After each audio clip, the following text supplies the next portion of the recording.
This is the Automotive Repair Podcast Network.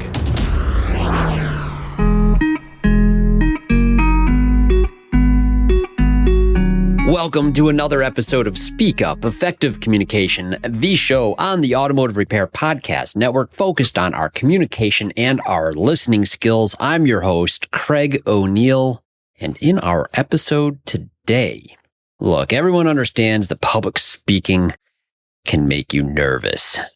That's why tip number 5 from Toastmasters is relax. Please be aware.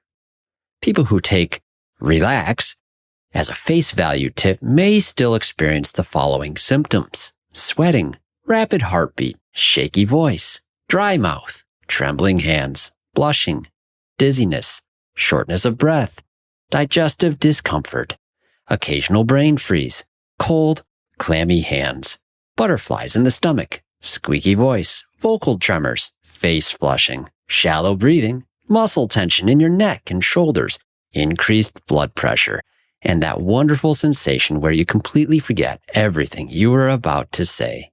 If you experience these symptoms, you may not be relaxing enough. Ask your colleague if relax is right for you. When public speaking, do not mix relax with both caffeine and alcohol. That's because relax isn't actually a tip, folks, by itself. It's terrible advice, like a bad prescription medicine. It's like telling an angry customer to calm down. We talked about this in other episodes with the APAC model. It doesn't work. You can't make someone not feel what they're feeling by dismissing it. You can't do that. I want you to see how I approach this topic.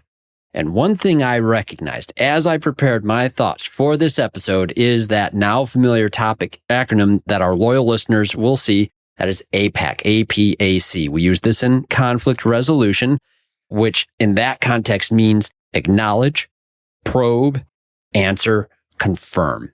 What I realize is I'm using the same sort of process of moving through the nerves when I see them in myself. We're actually going to tweak this APAC model a little bit. Acknowledge, probe, answer, continue to work through nervousness. Not eliminate it, but to understand it, accept it, and work with it.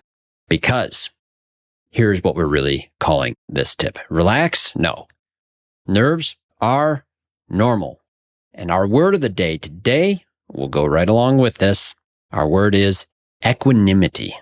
And we'll define that word for you after we hear a brief word from our sponsors who make this show possible. Your partner in technology, AutoFlow is able to enhance your client interactions before, during, and after the visit from a single thread. To see how AutoFlow makes it simple, visit AutoFlow.com. Your trusted companion, ShopDog Marketing, is right by your side, attracting the best customers and building long-term growth. Call ShopDog Marketing today or visit shopdogmarketing.com. Supercharge your auto shop with Inbound, AI-powered communication analytics and phone service for your professional shops. Visit callinbound.com. Okay, we're back. Our word of the day is equanimity. Equanimity is a noun meaning mental calmness, composure, and evenness of temper, especially in difficult or stressful situations. This is the quality remaining balanced and undisturbed regardless of circumstances.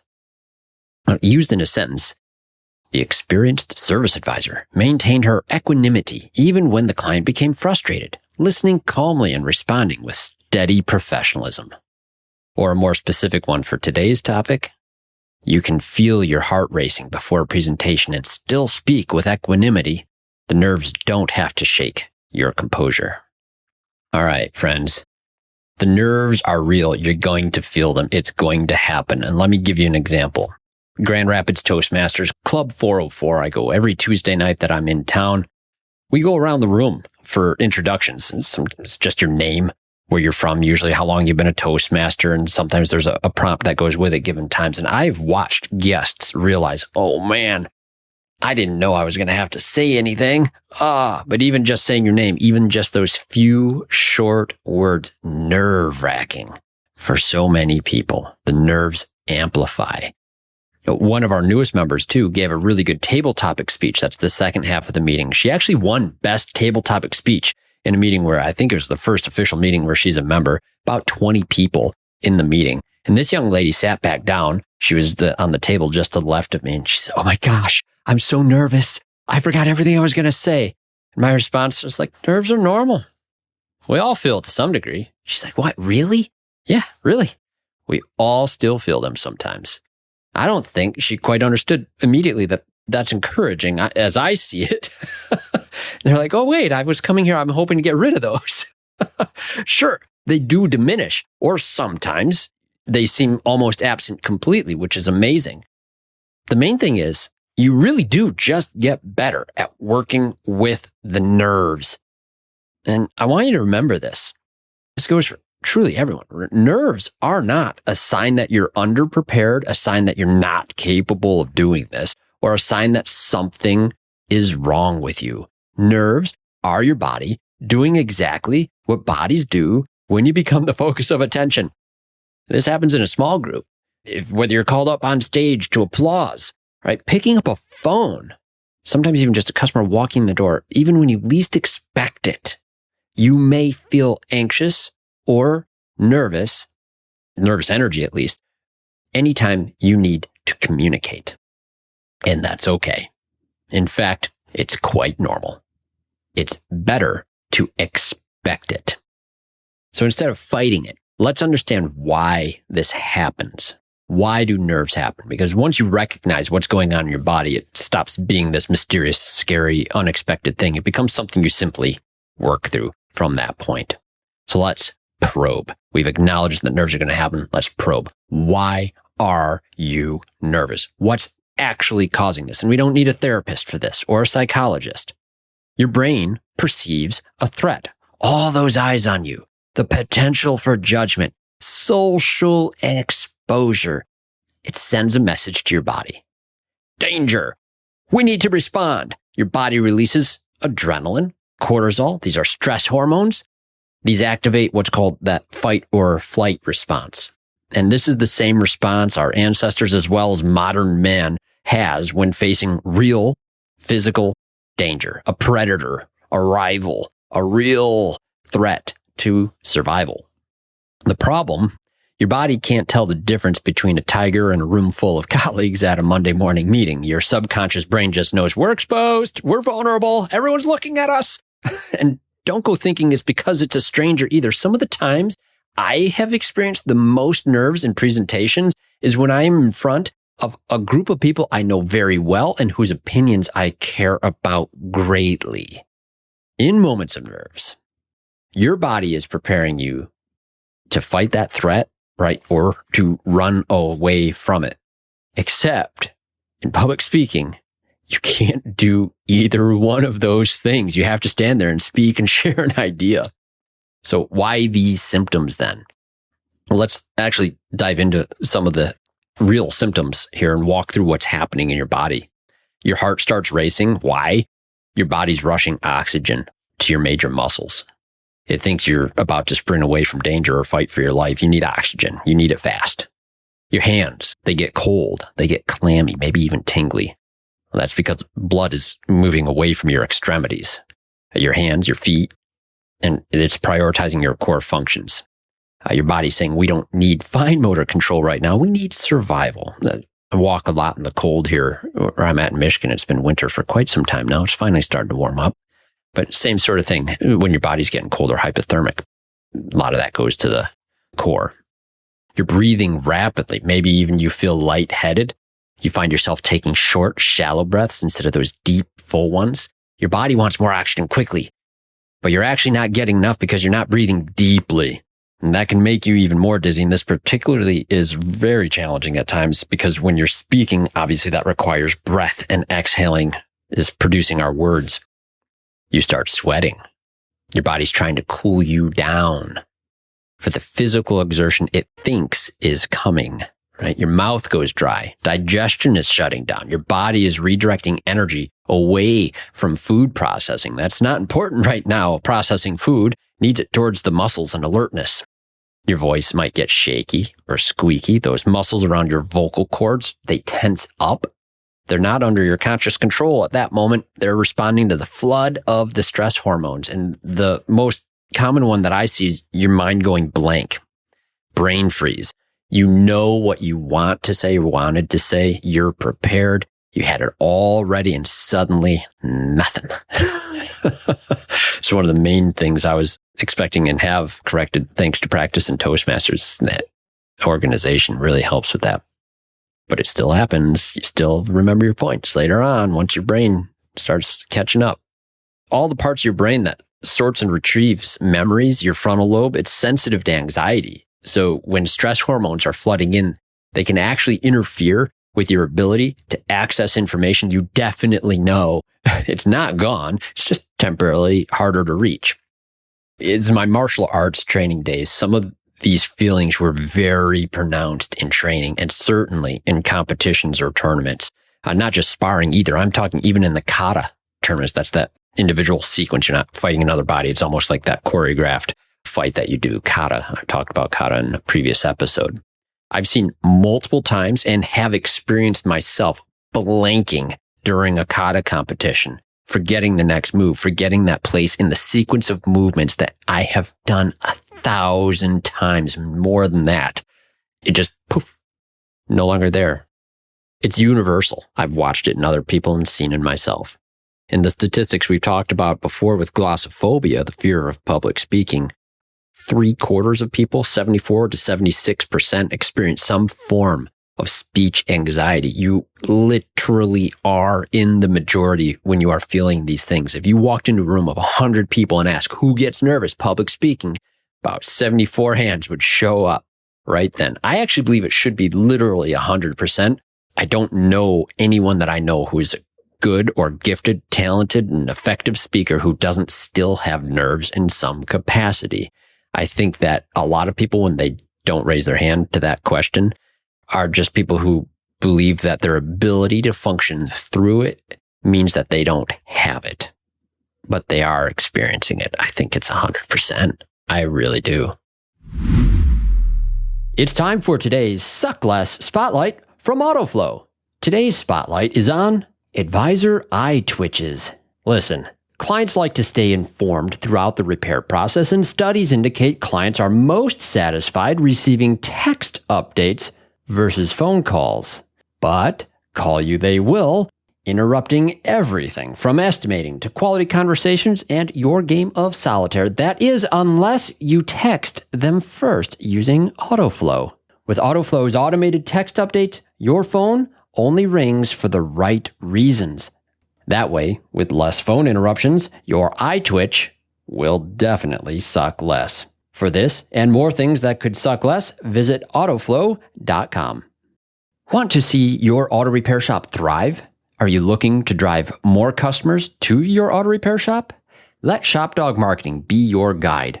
Our customer-first approach, combined with AI-driven creative content, ensures top rankings. Dominate mobile first and voice search with our specialized expertise. Reach out to ShopDog Marketing today and start growing your business. Don't miss out on this chance to boost your business. Visit shopdogmarketing.com. Inbound has exclusively served independent auto repair shops with expert communication solutions for years. Our robust VoIP platform ensures you stay connected while our industry-leading AI analytics take your business to the next level. We provide the tools you need to understand your customers and optimize every interaction. Choose Inbound for proven expertise and unmatched innovation. Visit callinbound.com and discover the difference we can make. And those people who do look calm and confident on stage, they're not feeling nothing. In my conversations with so many people that I look up to and still am learning a great deal from, they've just been through this enough times that they recognize what's happening to them. They know the nerves peak and then settle, and they've learned to work with it instead of just fighting it directly. And that's something I should add to this too, is there's a timeline for this in most cases. Nerves are usually worse right before you speak. The anticipation of the actual event or activity, the waiting, And then in the first 30 to 60 seconds, once you actually get underway, yeah, you'll feel them.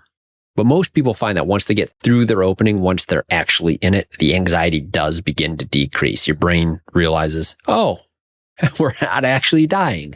This is manageable. Your body starts to calm down. Confidence actually builds as you speak. This isn't always true. One of the occasions I recall where my throat began to feel constricted, my mouth became very dry. It was actually after about an hour and a half of the course I was leading, and immediately after a 15-minute break. I was just getting back into some content after reeling everybody back in, and I started feeling those symptoms and began looking for a cup of water, and my cup on the podium was empty. I didn't feel anxious or nervous directly, but I'd already drank all the water and was surprised by the symptoms. And fortunately, in the room was my friend, Jimmy Lee, who's been a guest on this podcast. He's a certified public speaker himself. He just calmly came up to the front of the room, handed me a full cup of water. It's like a conference room angel. It was really kind. He's like, oh, thank you so much. That's all I needed. I needed that water. Now, Jimmy really knows what to look for and sees things differently as an experienced speaker himself. But this is my point on all this. This is important.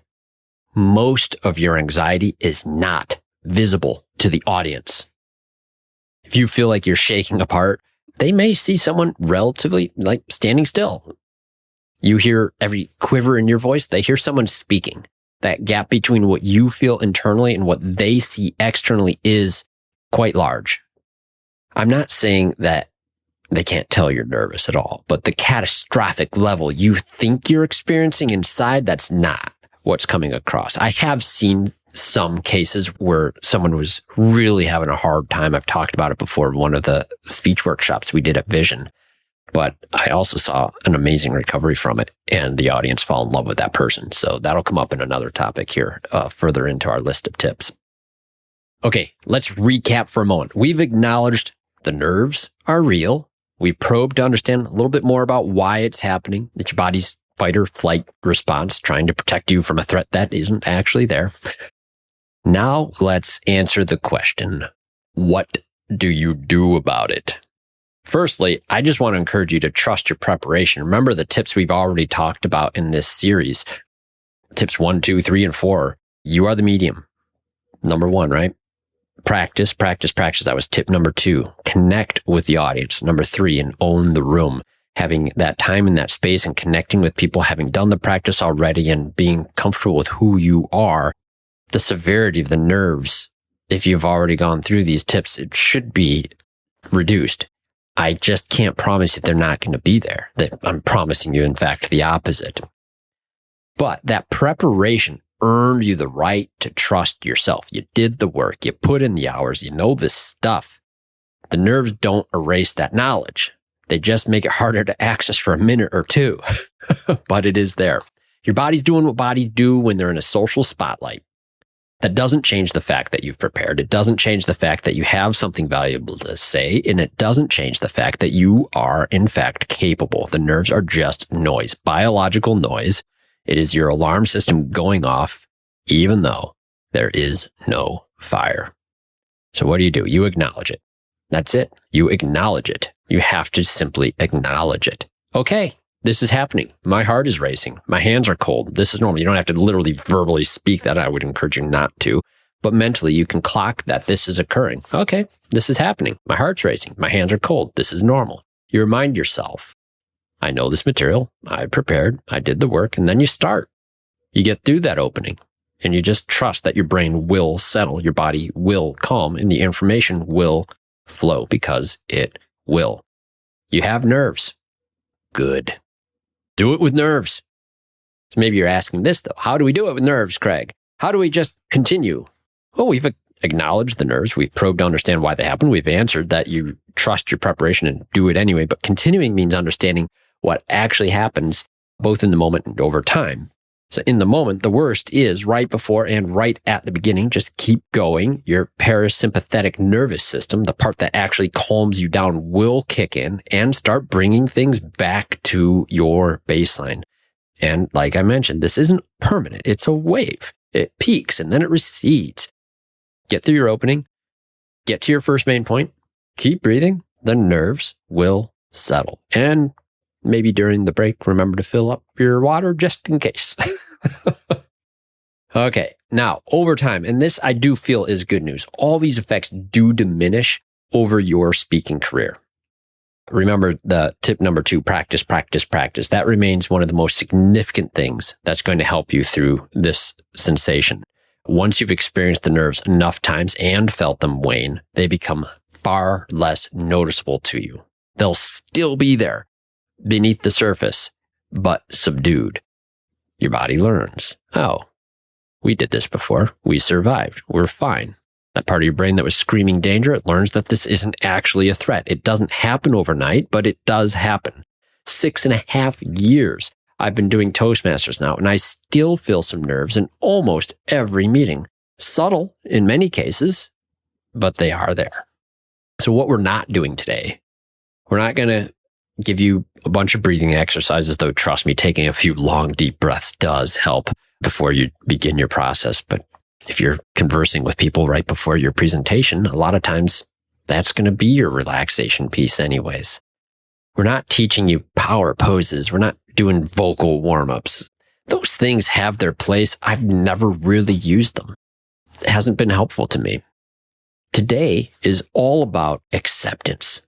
You can't work with something you're fighting against. You can't relax on command, but you can say, okay, this is happening. This is normal. I know what this is. You continue with equanimity. Let's go. Tip number 5 from Toastmasters is relax.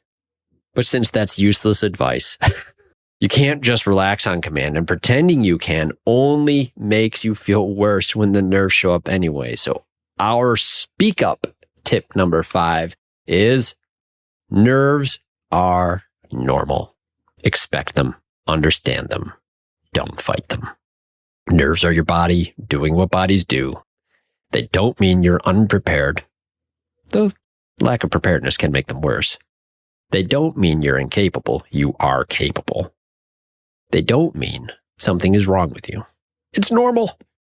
They mean you're human, and humans get nervous when they speak up. The good news, you can learn to speak up anyway, with equanimity, with composure, even while your heart is racing. In other and future episodes, we'll continue to explore specific techniques, breathing, movement, reframing your self-talk. Those techniques only work, though, if you first accept nerves are okay. Next time you feel that familiar wave of anxiety before you speak, acknowledge it, understand it, trust your preparation, and then just be glad you have the nerve to speak up. If you have something to add, something you're curious about, a time that made you real nervous, and you want to share that story and to the benefit and edification of all of our listeners, email me here, speakup@craigoneil.net. It's ONEILL. We appreciate hearing from you on anything that helps or suggestions on topics you'd like to hear us discuss on the show that will help you on your communication journey. Remember, listen up on the app. Go download it. To all the shows on the Automotive Repair Podcast Network, we have Remarkable Results Radio with Carm Capriato, Diagnosing the Aftermarket A through Z with Matt Fonslow, Business by the Numbers with Hunt Demarest, the Auto Repair Marketing Podcast with Brian and Kim Walker, the Weekly Blitz with Coach Chris Cotton. And once again, thank you so much to our sponsors. Thank you for joining us, our listeners. And now get out there, listen up, speak up, have the nerve.